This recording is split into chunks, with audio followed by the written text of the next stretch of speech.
एक दिन राजकुमार सिद्धार्थ अपने चचेरे भाई देवदत्त के साथ बाग घूमने के लिए निकल पड़े। सिद्धार्थ का स्वभाव कोमल हृदय का था, लेकिन देवदत्त झगड़ालू और कठोर स्वभाव का था।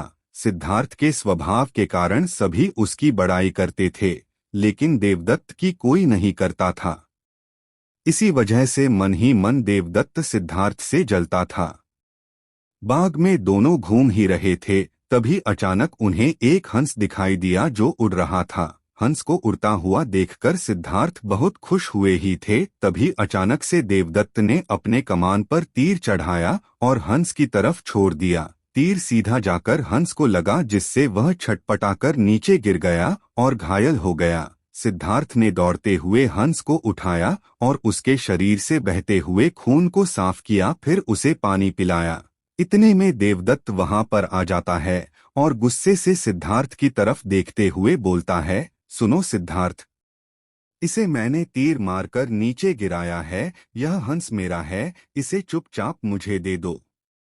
सिद्धार्थ ने हंस की पीठ को सहलाते हुए कहा, नहीं, मैं इस हंस को तुम्हें नहीं दे सकता।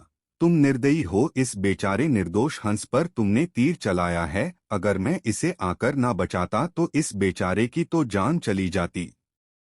सिद्धार्थ की बातें सुनकर देवदत्त को और भी ज्यादा गुस्सा आने लगा। घूरते हुए उसने सिद्धार्थ से कहा, देखो सिद्धार्थ, यह हंस मेरा है, मैंने इसे नीचे गिराया है, इसे मुझे दे, और अगर नहीं दोगे तो मैं राज दरबार में जाकर तुम्हारी शिकायत करूंगा। देवदत्त के इतने कहने के बाद भी सिद्धार्थ ने उसे हंस नहीं दिया, जिसके बाद देवदत्त ने राजा शुद्धोदन के दरबार में जाकर सिद्धार्थ की शिकायत कर दी। शुद्धोदन ने देवदत्त की बात को ध्यानपूर्वक सुना और सिद्धार्थ को दरबार में आने का बुलावा भेजा। कुछ ही देर में सिद्धार्थ हंस को लेकर राज दरबार में आए। राज दरबार के ऊंचे सिंहासन पर राजा शुद्धोदन बैठे हुए थे और आसपास के नीचे आसनी पर राज्य मंत्री तथा अन्य पदाधिकारी बैठे थे और कई सैनिक हथियार लिए द्वार के निकट खड़े थे।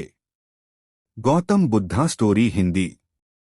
शुद्धोदन के प्रश्न करने पर देवदत्त सर झुकाए बोला, महाराज, इस समय जो हंस सिद्धार्थ के हाथ में है वो मेरा है, मैंने इसे तीर मारकर नीचे गिराया था। सिद्धार्थ ने उसे तुरंत उठाकर उस पर अपना अधिकार जमा लिया।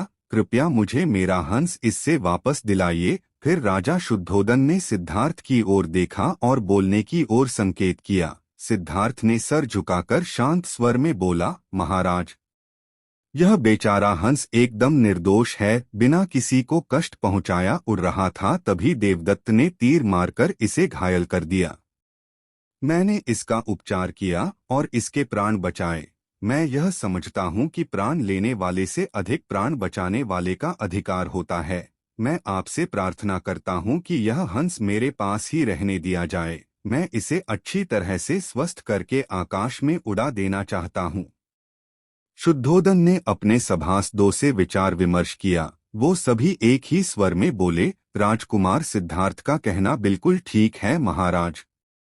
जीवन लेने वाले से ज्यादा बचाने वाले का अधिक अधिकार होता है। अंततः हंस राजकुमार सिद्धार्थ के पास ही रहने देना चाहिए। राजा शुद्धोदन ने सभासदों की बात मान ली और फिर उन्होंने सिद्धांत को अपने साथ हंस ले जाने की अनुमति दे दी।